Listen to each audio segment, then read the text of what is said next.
बच्चों, आज हम वर्क एनर्जी पावर का चैप्टर स्टार्ट कर रहे हैं। आपसे एक बात ये कहनी है कि जो प्रीवियस चैप्टर है उसके सारे लेक्चर नोट्स कंप्लीट कर लीजिए, सारी डीपीपी कंप्लीट कर लीजिए, एचसी वर्मा और एनसीईआरटी ये भी कंप्लीट कर लीजिए।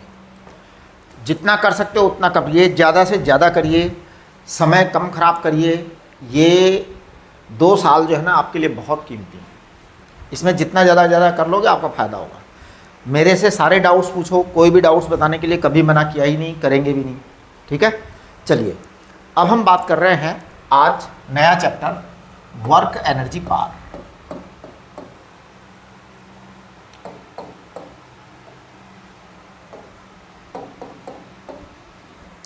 तो वर्क एनर्जी पावर में हम सबसे पहले बात करेंगे वर्क की।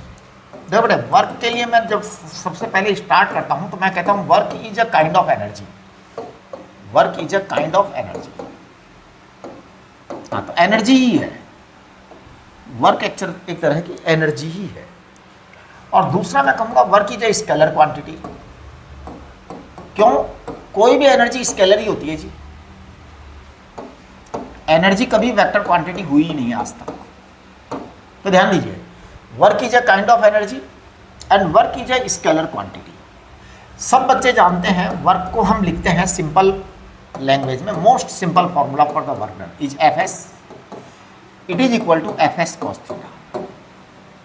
अब सवाल उठता है, ये जो वर्क की कैलकुलेशन के लिए हमने जो फॉर्मूला बनाया है work equal to F S cos theta, बेटे ये फॉर्मूला आखिरकार क्या मैसेज देता है?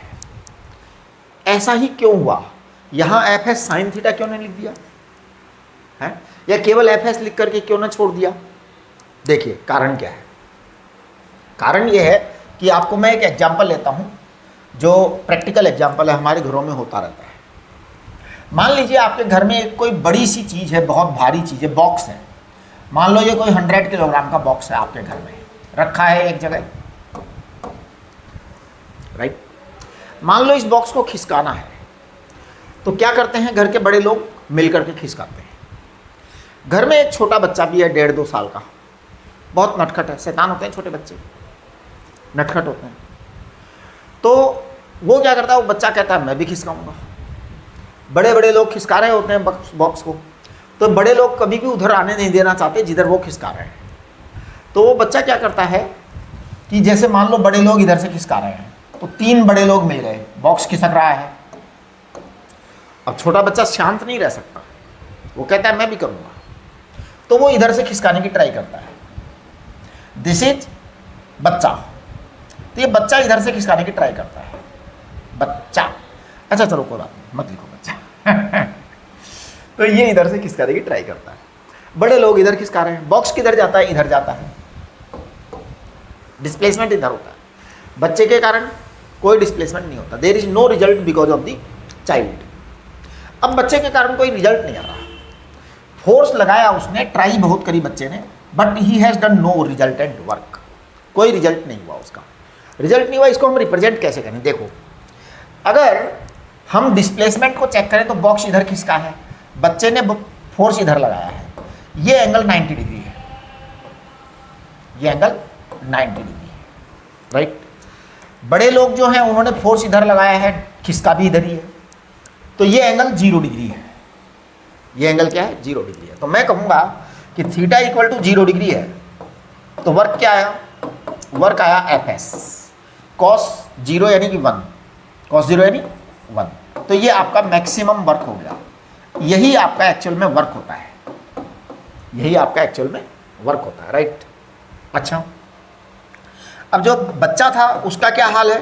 थीटा बराबर 90 डिग्री, तो एफ एस कॉस 90 कितना हो जाएगा? 0 हो जाएगा। यानी बच्चे ने कोई काम नहीं किया है, बच्चे ने कोई काम नहीं किया है। वर्क का मतलब ट्राई नहीं है, वर्क का मतलब रिजल्ट है ना। तो ध्यान दीजिए, work does not mean try, work does not mean try, does not mean try. Try से लेना देना नहीं है साहब। Work means result, work means result. Result है तो वर्क है, नहीं तो कोई वर्क नहीं है, ये आप समझ लीजिए। तो ये कोई नहीं है। अच्छा अब एक बात बताओ, अगर मान लीजिए बड़े लोग इधर से खिसका रहे हैं, उधर से कोई तगड़ा वाला फोर्स और लग जाए, अब क्या होगा?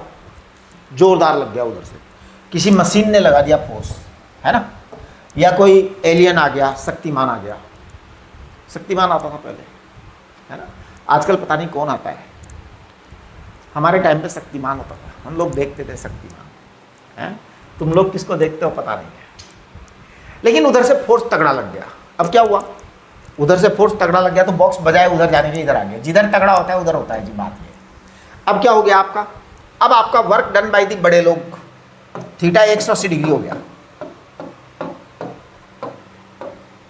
एफ एस कॉस 180 डिग्री, तो ये आ जाएगा माइनस एफ एस। इसे कहेंगे नेगेटिव वर्क। नेगेटिव एक्चुअल में नेगेटिव वर्क क्या इंडिकेट कर रहा है कि फोर्स जिधर लगाया गया है डिस्प्लेसमेंट अपोजिट है। ऐसा बहुत बार होता है हमारी ज़िंदगी में, जब फोर्स और डिस्प्लेसमेंट अपोजिट होते हैं तब वर्क नेगेटिव होता है, तब वर्क नेगेटिव होता है। मैं आपको एक एग्जांपल बताता हूँ कि कैसे कैसे क्या क्या होता है। जैसे मान लीजिए ये आपका ग्राउंड है, अब अगर आपने यहाँ पर कोई बॉल या कोई बॉक्स रखा है छोटा सा, उस बॉक्स को इधर चलाते हैं, फोर्स भी इधर ही लगाते हैं, एफ और एस दोनों एक ही डायरेक्शन में हुए, दोनों एक डायरेक्शन में हुए, तो आपका वर्क क्या हो गया? एफ एस हो गया, बस कॉस थीटा 0 है, कॉस 0 1 है, ये आपका वर्क हो गया, करेक्ट। अच्छा, अगर मान लो आप इस बॉक्स को बजाय इधर ले जाने के ऊपर ले जाते हैं, ऊपर लेकर जा रहे हैं, मान लो आपने फोर्स ऊपर की तरफ लगाया एफ, तो आप ऊपर ले गए, ऊपर ले गए तो मान लो आप एच हाइट तक ले गए, तो बॉक्स ऊपर चला गया आपके फोर्स के कारण। तो what is work done bye you? आपका वर्क डन हो गया एफ एच कॉस 0, क्योंकि जिधर आप ले जाना चाहते थे उधर चला गया, तो ये आ गया आपका F H, work done bye you. It is work done bye you.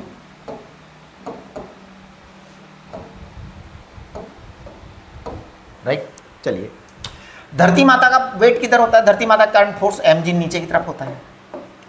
अब साहब mg नीचे लग रहा है, बॉक्स ऊपर चला गया, तो what is work done bye धरती माता?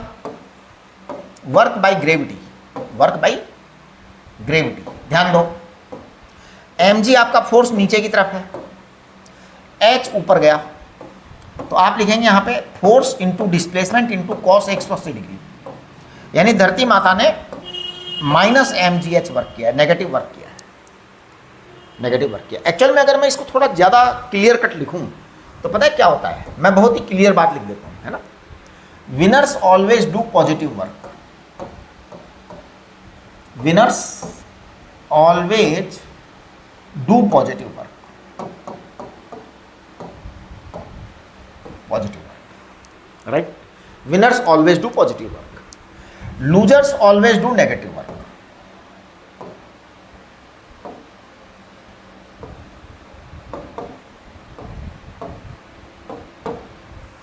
जैसे धरती माता हर चीज को नीचे खींचना चाहती है, तो due to gravity everything wants to come down.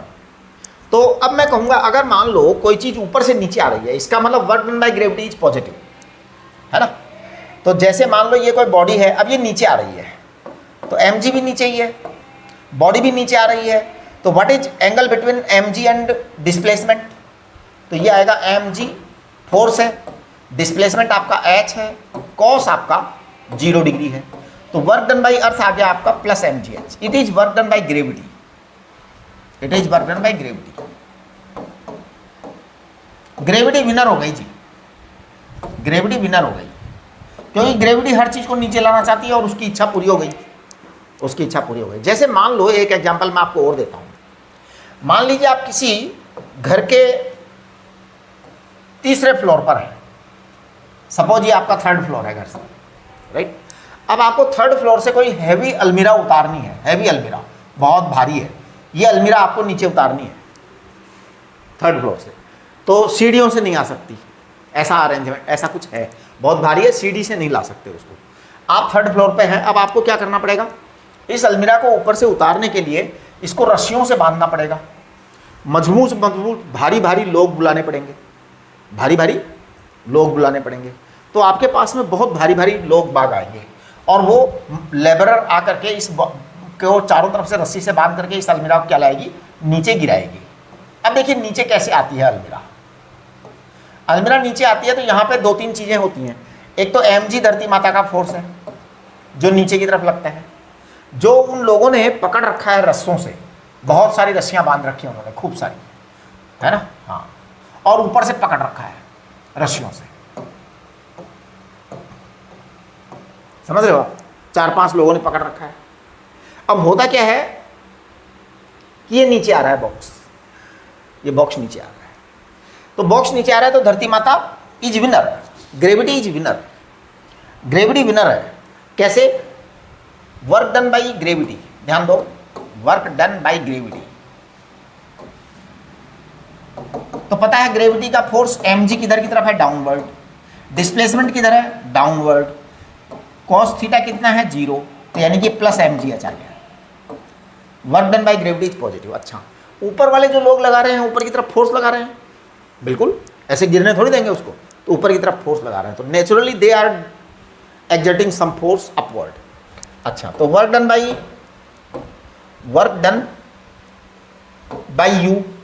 You, मान लो आप लोग ही हैं, वर्क डन बाई यू कितना आएगा।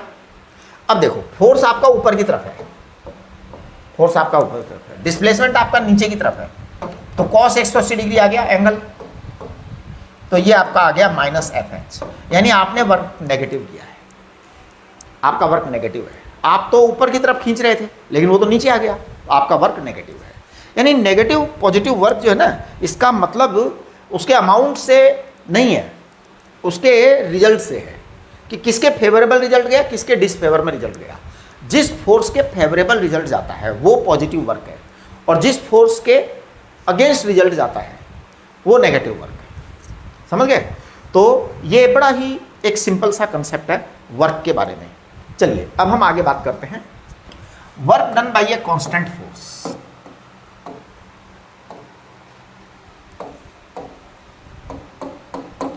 कांस्टेंट फोर्स, देखिए अगर फोर्स कांस्टेंट है तो आप सिंपल ले सकते हैं, एफ वेक्टर कांस्टेंट है,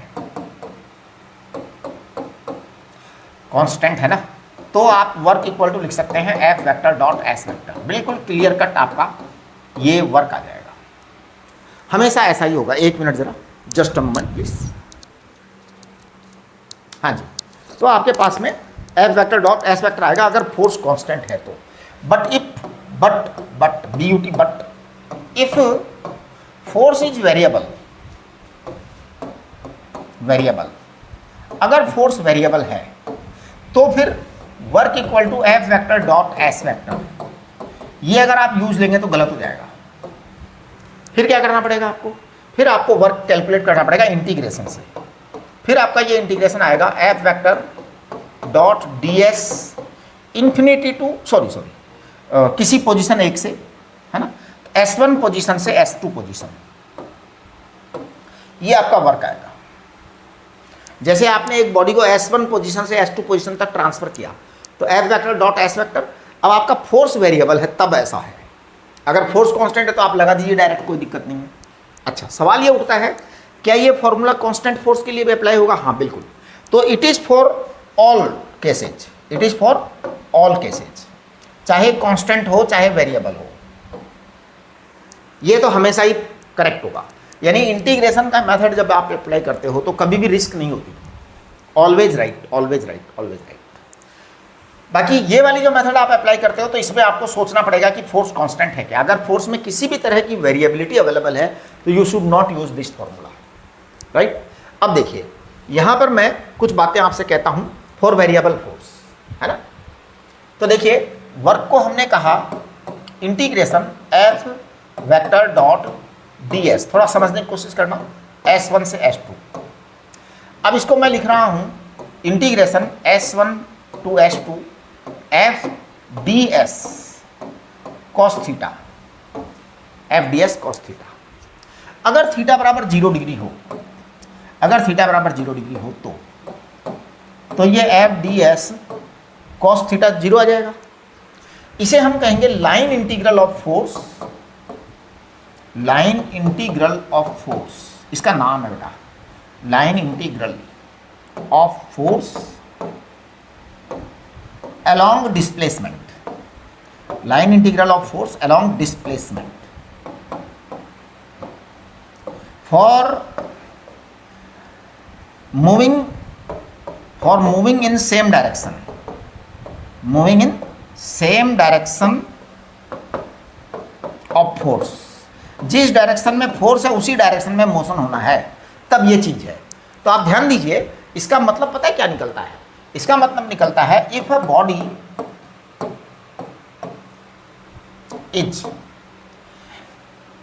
is moving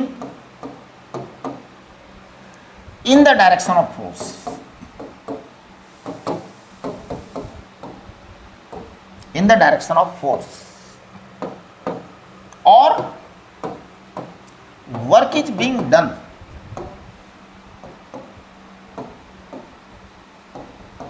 in the direction of force,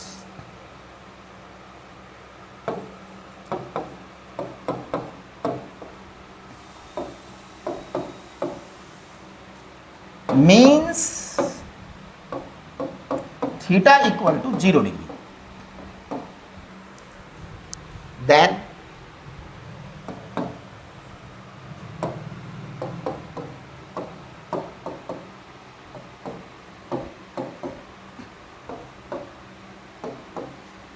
ये आपका आ गया है integration F D S S one से एस टू। पता है इसे हम क्या बोलेंगे? इसे हम बोलेंगे area enclosed by, area enclosed by F S graph, F S graph. इसका मतलब ये हो गया कि it means you can calculate, it means you can calculate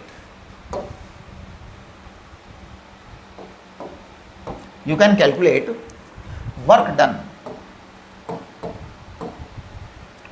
you can calculate work done by simply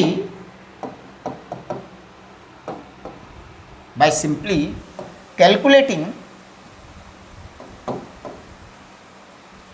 area enclosed by F S graph. आप सीधा सीधा F S graph का एरिया एनक्लोज करके और कैलकुलेट कर सकते हैं, हमेशा इस तरह से आप इसको जो है ना कैलकुलेट कर सकते हैं, राइट। चलिए इसके बाद में हम बात करेंगे एनर्जी की। देखिए एनर्जी, सबसे पहली बात तो मैं बता दूं कि energy is a kind of work, है ना, और work is kind of energy.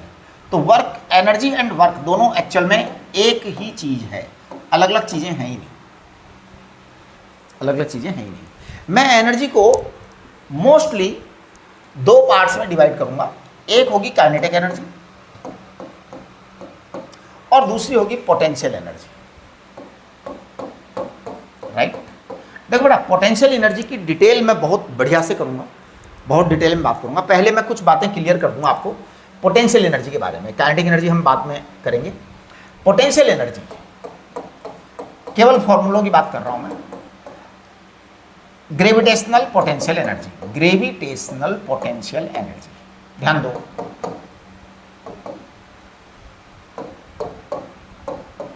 ध्यान दीजिए, ग्रेविटेशनल पोटेंशियल एनर्जी।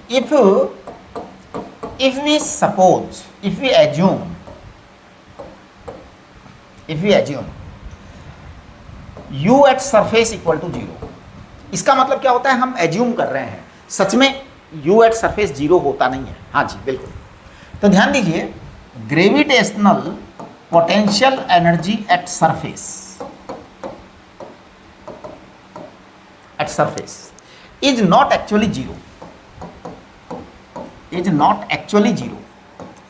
क्या होती है वो हम आपको ग्रेविटेशन वाले चैप्टर में पढ़ाएंगे।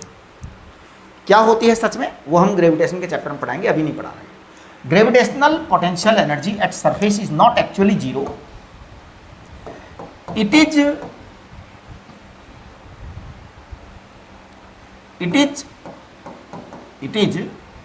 Taken zero to to simplify few calculations, right. तो देखिए हमने u एट सरफेस को 0 कहा, जब u एट सरफेस को हमने 0 कह दिया तो UH कितना आएगा, u एट हाइट h, ये अप्रोक्सीमेटली आएगा mgh, और ये केवल तब सही होगा जब h is very very less than radius of earth, है ना, when h is very very less than radius of earth, तभी ये बात सही होगी, अदरवाइज ये बात गलत होगी, राइट। सवाल ये उठता है कि what is the actual formula, that I will suggest you mgh into r upon r plus h, ये एक्चुअल में करेक्ट फॉर्मूला है। तो अभी तक आप जो पढ़ते थे mgh, that is not correct formula, वो थोड़ी सी डिस्टेंसेज के लिए है, जैसे 1-2 किलोमीटर, रेडियस ऑफ अर्थ कितना है 6400 किलोमीटर, ध्यान दीजिए। तो अब अगर r जो है वो 6400 किलोमीटर है ना, अब अगर आप मान लो 1 किलोमीटर जा रहे हो, 2 किलोमीटर जा रहे हो, 100 मीटर जा रहे हो, 10 मीटर जा रहे हो, तो योर फॉर्मूला इज वैलिड, है ना, चलेगा। लेकिन अगर मान लो ये 6400 किलोमीटर है और आप 3200 किलोमीटर जा रहे हो, तो 3200 किलोमीटर तो छोटी मोटी बात नहीं है, बड़ी बात है, तो फिर आपको क्या करना पड़ेगा, ये फॉर्मूला यूज में लेना पड़ेगा। यानी जैसे अब आप मान लो 1600 किलोमीटर चले जाओ, 1600 किलोमीटर, तो भैया फिर ये फॉर्मूला काम में लो, उससे काम चलने वाला नहीं है, वो गलत हो जाएगा, वो क्या हो जाएगा, गलत हो जाएगा, राइट। मान लो आपको धरती माता से 6400 किलोमीटर ऊपर जाना हो, तो फिर आप ये फॉर्मूला काम में लीजिए।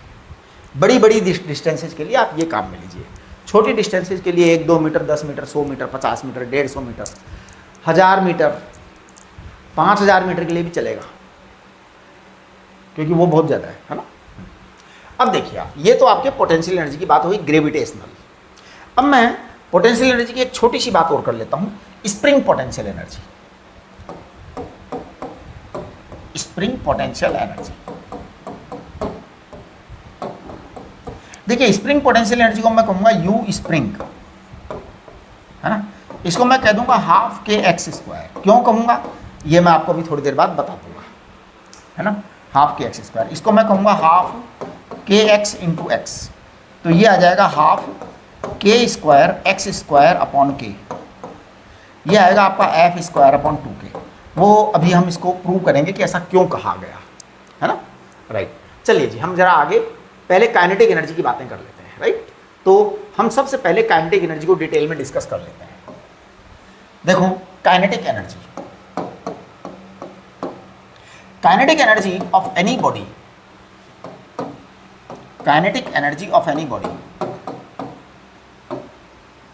kinetic energy of any moving body, kinetic energy of any moving body is equal to amount of work done, is equal to amount of work done। ध्यान दीजिए, kinetic energy of any body, any moving body is equal to amount of work done, is equal to amount of work done in providing motion to it, in providing motion to it। जैसे कोई body rest पर है, अब हम उसे चलाना चाहते हैं, तो आपको काम करना पड़ेगा, है ना। तो देखिए जैसे मान लीजिए ये बॉडी रेस्ट पर है, अब आप इसको किसी वेलोसिटी से दौड़ाना चाहते हैं, you want to give some velocity, तो what work you need to do in imparting this velocity, that work is kinetic energy, right। इससे उल्टा भी होता है, और देखो और क्या होता है, kinetic energy can be equal to, kinetic energy is equal to amount of work required, amount of work required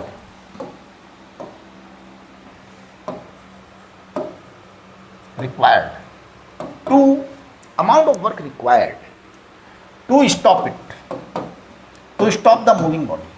moving body को रोकने की इच्छा हो रही है जी, तो जितना वर्क होगा ना वह काइनेटिक एनर्जी होगी उसकी, रोकने के लिए कितना काम करना पड़ेगा। देखिए कुल मिलाकर के बात ये हुई कि kinetic energy equal to work,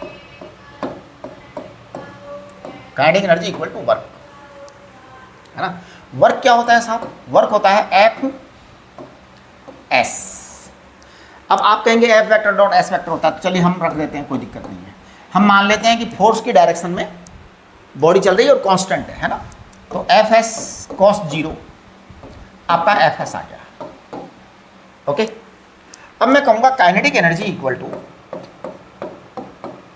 F S, F S equal to M A into S, force equal to mass into acceleration. तो ये क्या आ जाएगा? M A S, right. अच्छा, जब अपने पास में एम ए एस आ गया ना, तो मैं पता है वी स्क्वायर को क्या लिखूंगा?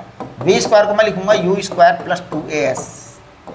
अगर हम वी स्क्वायर को वी स्क्वायर लिख दें, यू स्क्वायर को 0 लिख दें, ये 2as लिख दें, तो बताइए as कितना आएगा? as बराबर आ जाएगा वी स्क्वायर अपॉन 2। आप एक बार वहाँ पुट कर दीजिए a स्क्वायर as। तो देखिए वर्क आपका काइनेटिक एनर्जी आ गई है, आपकी kinetic energy, it is equal to M A S को मैं वी स्क्वायर अपॉन 2 लिखूँ, तो ये आपकी काइनेटिक एनर्जी हो गई। हाफ एम वी स्क्वायर आपकी काइनेटिक एनर्जी हो गई, करेक्ट। अच्छा बेटा, जब ये काइनेटिक एनर्जी हो गई हाफ एम वी स्क्वायर, तो मैं इसको कहूँगा kinetic energy equal to half M V into V, it is equal to half P V, P momentum,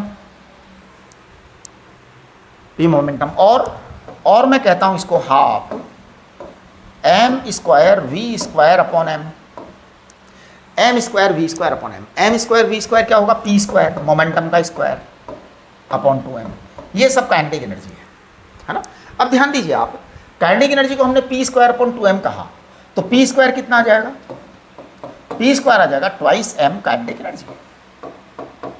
आपका पी बराबर आ जाएगा under root 2m kinetic energy. ये आपका पी आ गया, करेक्ट, ओके। चलिए, ये तो काइनेटिक एनर्जी की हमने पूरी कहानी कह दी आपको। अब जरा हम ग्रेविटेशनल पोटेंशियल एनर्जी की कहानी कहेंगे फॉर स्मॉल डिस्टेंसेज, है ना। हाँ, अभी हैवी और लार्ज डिस्टेंसेज की बात हम ग्रेविटेशन वाले चैप्टर में करेंगे। आज के चैप्टर में तो हम स्मॉल डिस्टेंसेज की बात ही करेंगे। तो देखिए, अभी हमने जो काइनेटिक एनर्जी की कहानी कही है, स्टोरी कही है, वो बड़ी सिंपल स्टोरी है कि एनर्जी इक्वल टू वर्क कहा हमने कहा kinetic energy of any moving body is equal to amount of work done in providing motion to it. एक तो डेफिनेशन ये उल्टी वाली भी कि अगर रोकना है तो भी वर्क वही है। हमने वर्क को कैलकुलेट किया और हमारे पास काइनेटिक एनर्जी का फॉर्मूला आ गया हाफ एम वी स्क्वायर। चलिए, अब हम बात करेंगे ग्रेविटेशनल पोटेंशियल एनर्जी। तो देखो, ग्रेविटेशनल पोटेंशियल एनर्जी है ना, for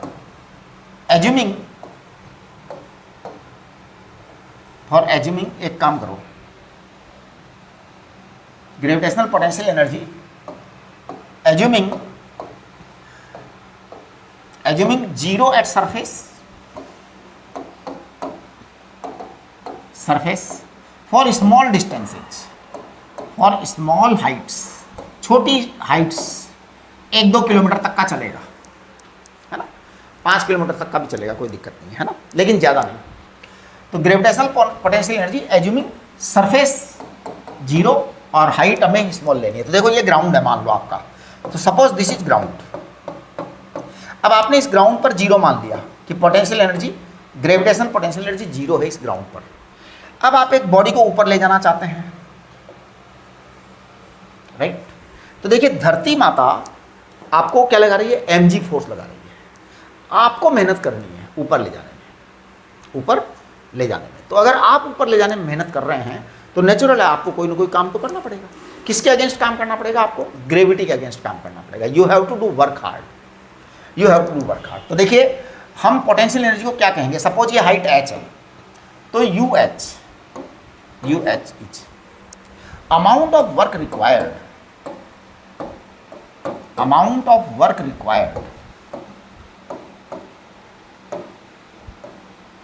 to get the body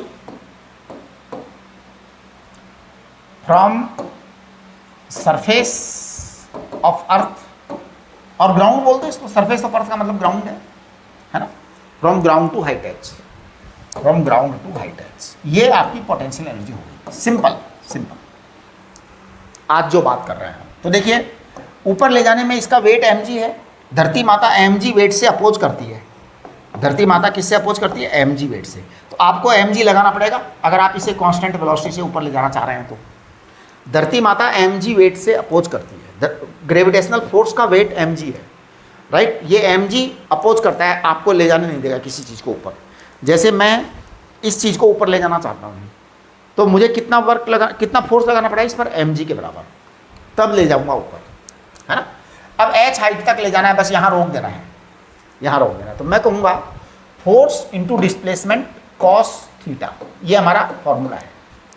force कितना होगा? हमारे द्वारा फोर्स mg, ग्रेविटेशन का फोर्स नहीं, क्योंकि ले हम जा रहे हैं, मेहनत हम कर रहे हैं, तो हमारा ही वर्क होगा। अर्थ का वर्क तो नेगेटिव आएगा, अर्थ का वर्क तो नेगेटिव आएगा, राइट। अब आपका s जो है उसको h लिखेंगे, cos थीटा को cos 0 लिखेंगे, यानी आपका u एट हाइट h जो है वो mg h के बराबर आ गया, right. But this formula as I have told already you that this is not correct formula, so I am writing it always like this, never equality sign। ये हमेशा आप इसको ऐसे करिए, राइट। जो आपका करेक्ट फॉर्मूला है वो ये है, इसको आप नोट करिए, हमेशा हमेशा याद रखिए कि बड़ी डिस्टेंसेज के लिए आपका करेक्ट फॉर्मूला ये होता है, राइट। चलिए ये हम आपको कब डेराइव करेंगे? जब ग्रेविटेशन पढ़ाएंगे। ये सब बातें हम ग्रेविटेशन के अंदर करेंगे, आज नहीं करेंगे, समझ गए। चलिए अब हम स्प्रिंग की पोटेंशियल एनर्जी की बात कर लेते हैं। तो potential energy of spring,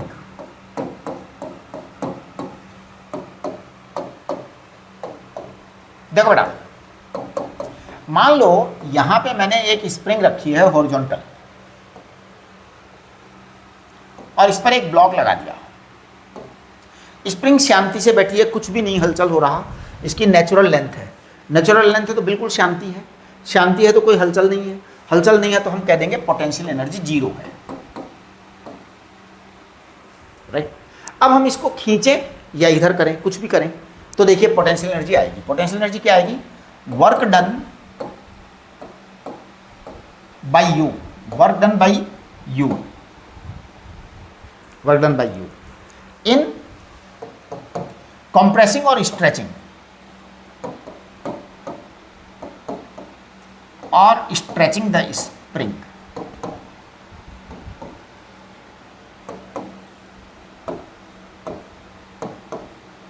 right. तो देखिए मैं लिख रहा हूं u इक्वल टू वर्क।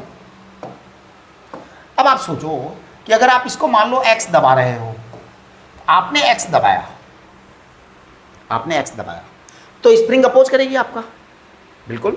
आप दबाना चाहते हैं, स्प्रिंग कहेगी मत दबाओ, तो स्प्रिंग अपना फोर्स लगाएगी F बराबर kx, अपोज करेगी स्प्रिंग। लेकिन आपको तो कंप्रेस करना ही है, you are very powerful person, तो भैया स्प्रिंग हारेगी, आप जीतेंगे, यानी आपका फोर्स तो इधर है। तो force applied by you, force applied by you self, है ना, force applied by you self is kx। अच्छा अब यहां पर ध्यान दो, आप यहां बड़ा सावधान होना है आपको। यहां अब आपका f वेरिएबल है, x पर डिपेंड कर रहा है, आपका फोर्स x पर डिपेंड कर रहा है, यानी अब आपको सावधान हो जाना चाहिए, क्योंकि आपका जो फोर्स आएगा F इक्वल टू kx, तो स्प्रिंग ने इधर लगाया, लेकिन आपको इधर लगाना पड़ेगा, तभी स्प्रिंग दबेगी साहब, नहीं तो नहीं दबेगी। स्प्रिंग को कंप्रेस करना है तो आपको फोर्स इधर लगाना पड़ेगा। अब देखिए वर्क क्या आएगा, वर्क आएगा इंटीग्रेशन f dx, 0 से लेके x तक, 0 से लेके x तक। आपका फोर्स जो है वो किधर है? जिधर है उधर ये डिस्प्लेसमेंट है, हाँ जी, डिस्प्लेसमेंट इधर है, आपका फोर्स भी इधर है। तो इसलिए हम इसको f वेक्टर डॉट dx को मैं क्या लिखूंगा? मैं लिखूंगा f dx cos 0, आपके अकॉर्डिंग लिख रहा हूं मैं, क्योंकि आपने फोर्स उधर लगाया, डिस्प्लेसमेंट भी उधर ही हुआ, इसलिए हमने यहाँ cos 0 लिखा। अब हम इसको लिखेंगे इंटीग्रेशन 0 से x, f को लिखूंगा मैं kx dx। अब आप k को बाहर निकालिए और इंटीग्रेशन x dx कर दीजिए, 0 से लेके x तक की लिमिट लगा दीजिए। ये आपका आ जाएगा kx²/2। ये वर्क डन आ गया, ये स्प्रिंग की पोटेंशियल एनर्जी आ गई, राइट। तो स्प्रिंग की पोटेंशियल एनर्जी, स्प्रिंग, ये आ जाएगा बेटा हाफ kx²। अच्छा, आपने कॉम्प्रेस किया है तो भी यही आएगा, आपने एक्सटेंड किया तो भी यही आएगा। जैसे देखो, एक्सटेंड करेंगे तो क्या करेंगे आप, सोचो जरा, सोचो 1 मिनट के लिए, बातें करें हम, है ना। अगर आप एक्सटेंड करेंगे तो ऐसे खींचेंगे बेटा, और जब ऐसे खींचेंगे तो स्प्रिंग अपोज इधर करेगी, स्प्रिंग का अपोज इधर होगा, लेकिन आपका एक्शन उधर होगा। Here we are considering your action because you are doing hard work, so we respect your work done, है ना। आपके रेस्पेक्ट करने के लिए, आपका फोर्स तो उधर है, डिस्प्लेसमेंट किधर होगा, उधर ही होगा जिधर आपका फोर्स है। तो फिर हम क्या लिखेंगे, F D x. Theta is what, angle between F vector and S vector. ध्यान दीजिए, theta is angle between F vector and S vector. Force और डिस्प्लेसमेंट के बीच में एंगल है, राइट।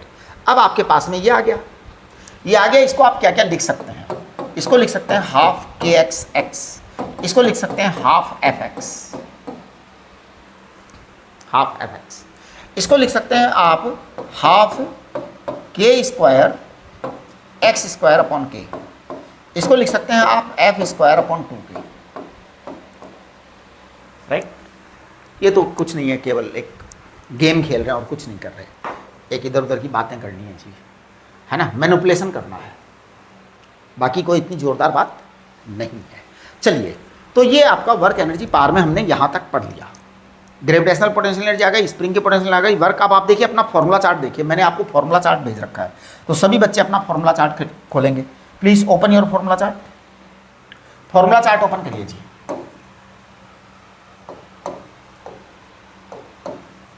देखिए फॉर्मूला चार्ट में आप डू योर सेल्फ का क्वेश्चन नंबर 1 चेक करिए। Do yourself question number 1, question number 1, question number 1 में ये कह रहे हैं फॉर्मूला चार्ट में, a body is subjected to a constant force F, what is the work done by this force in moving the body through a distance 4 metre along the Z axis and then 3 metre along the Y axis. तो देखो बेटा, आपका force का value दे रखा है इन्होंने question number 1 में। What is given force, force दे रखा है -i + 2j + 3k। तो चलिए जी, -i + 2j + 3k, ये बेटा आपको फोर्स दे रखा है। डिस्प्लेसमेंट वेक्टर भी आपको दिया हुआ है, ये कह रहे हैं 4 मीटर चला है Z एक्सिस में और 3 मीटर चला है Y एक्सिस में। तो सुनिए, 0 चला है X में प्लस 4 मीटर चला है Z में और 3 मीटर चला है Y में, तो 3j + 4k ये चल दिया। अब आप वर्क निकालिए, work equal to F vector dot S vector, dot product करना है। डॉट प्रोडक्ट करने का मतलब है I को I से मल्टीप्लाई करो, J को J से, K को K से। तो देखिए 0 तो आपका आ जाएगा ये, और ये आ जाएगा 6 और ये आ जाएगा 12, तो मेरे को लगता है 18 जूल वर्क आ जाएगा। देखो कितना आसान सवाल था, ये आपका फर्स्ट आ गया। चलिए अब आगे बढ़िए, आगे क्वेश्चन नंबर 2 पढ़िए, इसी का फॉर्मूला चार्ट का डू योर सेल्फ का क्वेश्चन नंबर 2 देखिए क्या कह रहे हैं ये।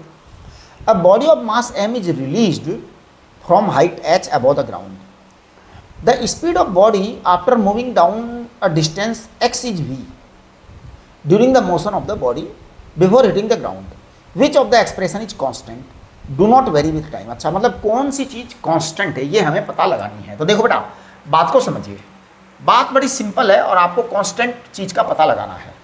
तो मैं आपसे कहूँ क्या क्या चीज़ें कांस्टेंट है, बता रहा हूँ मैं कांस्टेंट। देखो आपको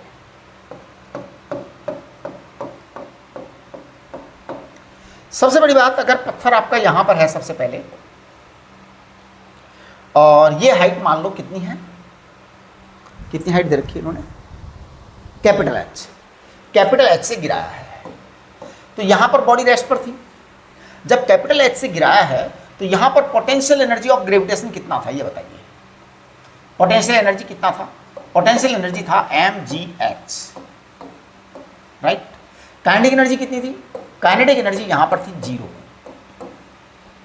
यहाँ पर थी 0, करेक्ट। चलिए अब ये पत्थर नीचे आ गया, x डिस्टेंस नीचे आ गया। तो बेटा x डिस्टेंस जब नीचे आ गया तो कितना हाइट बच गया, हाइट बच गया h - x, हाइट कितना बच गया, h माइनस एक्स, इतना हाइट बच गया। तो बेटे इस जगह पर आपकी पोटेंशियल एनर्जी आएगी U बराबर mg h minus x, right. Okay, ये कह रहे हैं यहाँ पर वेलोसिटी v आ गई, तो काइनेटिक एनर्जी आएगी कितनी, काइनेटिक एनर्जी आएगी हाफ एम वी स्क्वायर।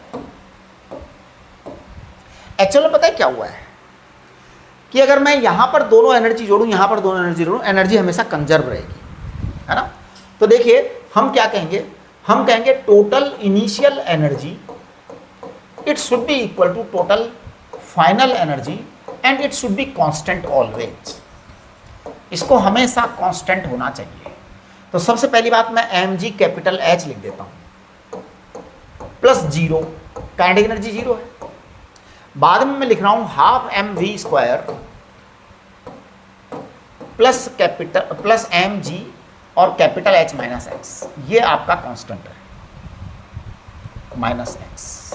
तो देखिए कांस्टेंट वाली जो चीज़ है ना वो आपके सामने आ चुकी है, ये ही कांस्टेंट है half M V square plus M G H minus X, ये चीज़ पक्का कांस्टेंट होगी। देखना जरा, half M V square M G H minus X, बिल्कुल यही कांस्टेंट है, यही कांस्टेंट है, क्योंकि हमने पहले ही कह दिया कि ये हमेशा कांस्टेंट रहेगा। ये टोटल इनिशियल एनर्जी बराबर टोटल फाइनल एनर्जी बराबर कांस्टेंट रहेगा। वाट एवर बी, जो भी होता रहे, लेकिन वो कांस्टेंट रहेगा। तो first is the right answer. आगे देखना जरा क्या है question. A body is push through a 5 metre, एक minute, a body is push through 5 metre with constant velocity across a surface offering this, how much work is done by the applied force and by the resisting force. देखिए बहुत ही simple लेकिन अच्छा सवाल है। जैसे ये मान लो आपका ग्राउंड है, अब आपने यहां से एक बॉक्स को खिसकाया, जब आप बॉक्स को इधर खिसका रहे हैं तो फ्रिक्शन फोर्स इधर लग रहा है।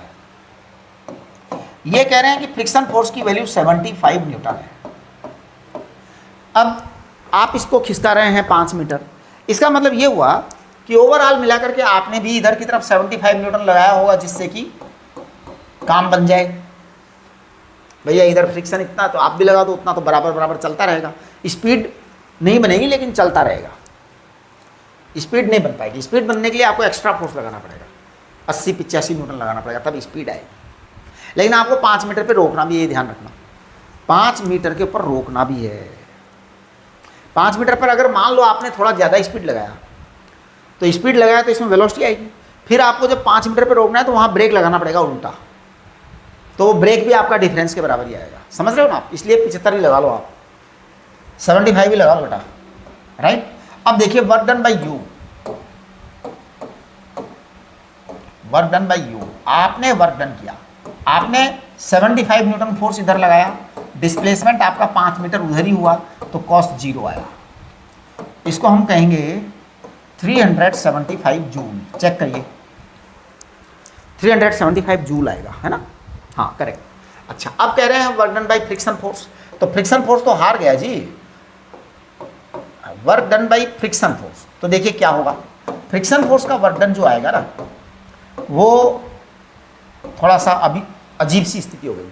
बेचारा फ्रिक्शन फोर्स इधर लग रहा है, ब्लॉक उधर जा रहा है, इसका मतलब friction force is the loser, हार गया। फ्रिक्शन फोर्स का जो फोर्स था वो 75 न्यूटन था, डिस्प्लेसमेंट आपका 5 था, कॉस 180 डिग्री आएगा, इसका मतलब ये आ जाएगा -375 जूल। क्लियर, ये आपका क्वेश्चन नंबर 3 था। क्वेश्चन नंबर 4 देखिए आप, क्वेश्चन नंबर 4 देखिए आप, तो देखिए क्वेश्चन नंबर 4 क्या है। क्वेश्चन नंबर 4 है बेटा, a car move comes to slide, एक minute, a car comes to a sliding stop in 5 metre, a car comes to a sliding stop in 5 metre, during this process the force on the car due to road is 100 Newton and is directed opposite to motion. How much work done by the road on the car? अरे भाई क्या बात है, how much work done by the car on the road। अब देखिए car loser है, road ने car को रोक दिया फ्रिक्शन के कारण। जैसे मान लो ये आपका रोड है, अब यहाँ पर एक कार थी बेटा, कार दौड़ रही थी यहाँ पर, कार चल रही थी, दौड़ रही थी, कार के ड्राइवर ने स्विच ऑफ कर दिया, मतलब कार बंद कर दी।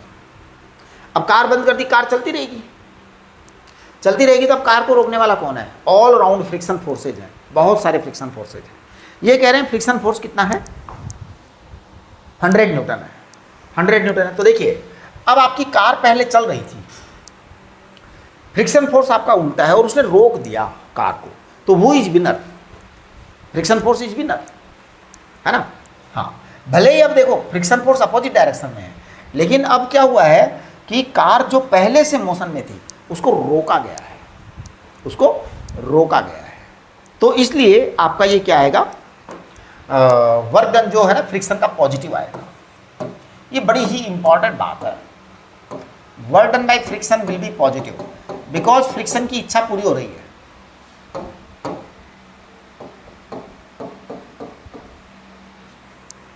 है ना?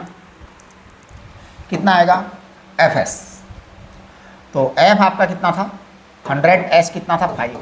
500 न्यूटन का, 500 जूल का फ्रिक्शन फोर्स का वर्क आएगा, पॉजिटिव वर्क आएगा, क्योंकि फ्रिक्शन फोर्स विनर है। अब कार क्या है? कार आपका इधर जा रहा है, तो कार इधर जा रहा है तो क्या होगा? कार तो हार गई, कार तो चलना चाह रही थी लेकिन रुक गई, तो क्या होगा? आपकी कार का वर्क डन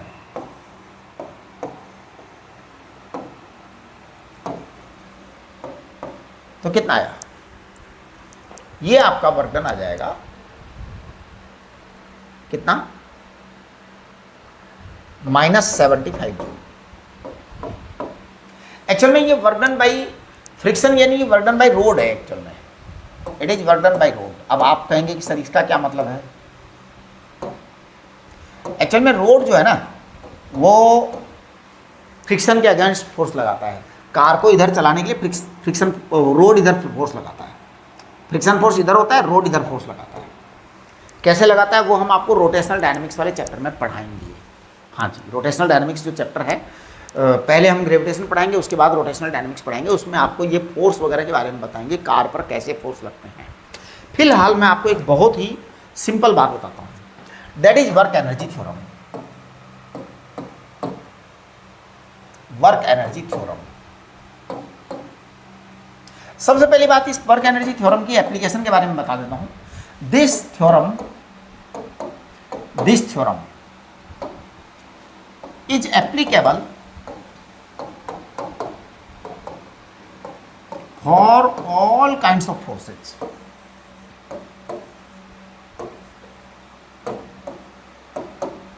ये एक इंपॉर्टेंट बात है। This theorem is applicable for all kinds of forces. इसका मतलब क्या है? ऑल काइंड्स ऑफ फोर्सेज का मतलब ये होता है कि फोर्स कुछ भी हो, चाहे ग्रेविटेशनल फोर्स हो, चाहे इलेक्ट्रोस्टैटिक फोर्स हो, चाहे मैग्नेटिक फोर्स हो, चाहे केमिकल फोर्स हो, चाहे इलास्टिक फोर्स हो, चाहे न्यूक्लियर फोर्स हो, चाहे फ्रिक्शन फोर्स हो, चाहे विस्कस फोर्स हो, चाहे कैसा भी फोर्स हो, हर हालत में ये थ्योरम एप्लीकेबल है। और थ्योरम क्या है? थ्योरम है work equal to change in kinetic energy. बस इसे हम कहेंगे work equal to kinetic energy final minus kinetic energy initial. ये वर्क आएगा, राइट? तो देखिए वर्क डन जो है final kinetic energy minus initial kinetic energy. तो मैं कहूंगा if kinetic energy decreases, if kinetic energy decreases, work will be negative. If kinetic energy increases, work will be positive. हाँ जी, final kinetic energy अगर ज़्यादा है, kinetic energy final is greater than kinetic energy initial, then work is positive, right? Kinetic energy final is less than kinetic energy final is less than kinetic energy initial, then work is negative, work negative, right? ये हम prove कर देते हैं इस theorem को, क्योंकि ये आपकी स्कूल वाले पूछते हैं क्या? Prove the work energy theorem, prove the work energy theorem. बड़ा सिंपल प्रूव है, कोई खास दमदार बात नहीं है। देखो है ना, वर्क एनर्जी थ्योरम क्या है? वर्क एनर्जी थ्योरम है work equal to delta kinetic energy, change in kinetic energy, this is work energy theorem, है ना। तो देखिए मैं आपको वर्क के बारे में बता रहा हूं। वर्क होता है बेटा F vector dot S vector, हम कहेंगे इसको F S cos theta. If theta 0, जैसे अगर मान लो आप किसी बॉडी को चलाना चाह रहे हैं तो फोर्स लगाएंगे तो जिधर फोर्स लगाएंगे उधर ही डिस्प्लेसमेंट होगा, थीटा 0, तो आपका वर्क आ गया एफ एस। ये काम अभी थोड़ी देर पहले भी हमने किया था, फिर दोबारा कर दे रहे हैं, है ना। देखो तो वर्क आपके पास एफ एस आ गया, एफ को कहेंगे एम ए और एस तो आपका एस है, तो इसको मैं कह दूंगा एम ए एस, ये आपका वर्क आ गया, करेक्ट। अब देखिए हमने कहा था v square equal to U square plus 2as, v square is final velocity, u square is initial velocity, 2as, तो as कितना आ गया? as आ गया v square minus U square upon 2, ये as आ गया। तो अब देखिए आप, ये वर्क ही काइनेटिक एनर्जी होगी, है ना। तो वर्क जो आएगा वो कितना होगा? वर्क जो आएगा वो होगा M as is v square minus U square by 2, तो ये आ जाएगा half M V square minus half M U square. देखो बेटे, half M V square it is kinetic energy final minus kinetic energy initial, this is work energy theorem, this is work energy theorem.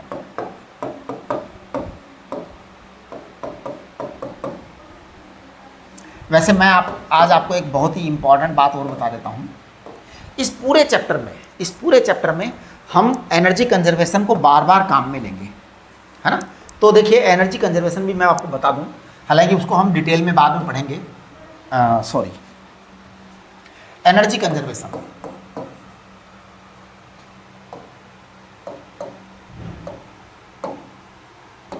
Energy conservation के लिए concept क्या है?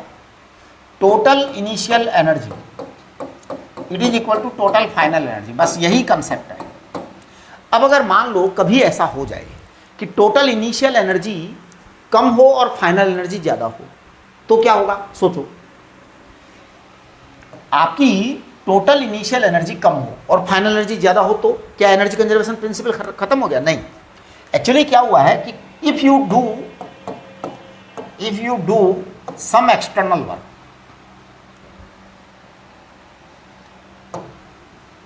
some external work,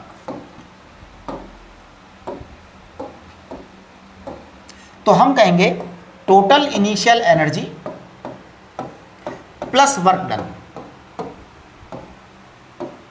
plus work equal to total final energy. Actually ये एक तरीके से banking system है, banking system है। जैसे क्या है, आपके बैंक में पहले मान लो कोई एनर्जी थी, अब आपने इतना वर्क और डिपॉजिट कर दिया, तो डिपॉजिट हो गया तो आपका टोटल फाइनल एनर्जी बढ़ जाएगी ना। जैसे पहले मान लो 1 लाख रुपया था, आपने 20,000 जमा करा दी, तो 1,20,000 हो गया, टोटल फाइनल एनर्जी आ गई। इस तरह से आपके पास में ये फाइनल एनर्जी आएगी एनर्जी कंजर्वेशन का। अच्छा, if some losses are there, if some losses are there, loss कैसे होता है? फ्रिक्शन फोर्स के कारण, विस्कस फोर्स के कारण लॉस भी हो जाता है, रिटार्डिंग फोर्स के कारण लॉस भी हो जाता है, रेसिस्टेंस फोर्स के कारण लॉस भी हो जाता है। If some losses are there, तो क्या होगा? तो फिर देखिए क्या होगा, टोटल इनिशियल एनर्जी बराबर क्या होगा? Total final energy plus loss, energy loss. ये बहुत ही इंपॉर्टेंट बात है, तब वो पहले के बराबर आएगी। जैसे मान लीजिए आपके पास में 1 लाख रुपया है, बाद में आपके पास 80,000 रुपया रह गया, इसका मतलब 20,000 गया ना आपका, तो 80,000 प्लस 20,000 मिला करके 1 लाख हो जाएगा, हैं? मतलब सिंपल बैंकिंग प्रोसेस है ये, राइट। चलिए, तो ये आपके जो है ना, ध्यान दीजिए, फॉर्मूला चार्ट खोलो आप, तो देखिए फॉर्मूला चार्ट में हमने work done by constant force ये सब कर लिया। मैंने चारों सवाल करवा दिया, काइनेटिक एनर्जी हमने करवा दी। पोटेंशियल एनर्जी के बारे में अभी हम डिटेल्ड डिस्कशन और करेंगे, वो अगले लेक्चर में करेंगे। तो अगले लेक्चर में हम पोटेंशियल एनर्जी के बारे में और बातें करेंगे, राइट। फिलहाल मैंने नहीं करी है क्योंकि अभी इसकी रिक्वायरमेंट नहीं थी। तो फिर इसको हम क्या करेंगे, पोटेंशियल एनर्जी को आगे बढ़ाएंगे पूरा, और कंप्लीट करके इसको जो है ना ये सब चीज़ें पढ़ाएंगे हम आपको। अभी मैंने आपको वर्क एनर्जी थ्योरम पढ़ा दी, ग्रेविटेशनल पोटेंशियल एनर्जी पढ़ा दी, स्प्रिंग की एनर्जी पढ़ा दी। क्यों? अभी हमें इसकी ज़रूरत है। अब देखिए आप क्वेश्चन नंबर 5, 6, 7, 8, 9, 10 आप कर सकते हैं, है ना। हाँ, ये सब सवाल आप कर सकते हैं। तो ये चैप्टर जो है इसके अंदर हम अगला लेक्चर हो सकता है आज ही आ जाए, अगला लेक्चर भी, है ना। तो चलिए, नमस्ते। इसको इमीडिएट जो है ना, खैर अब कर तो क्या लोगे।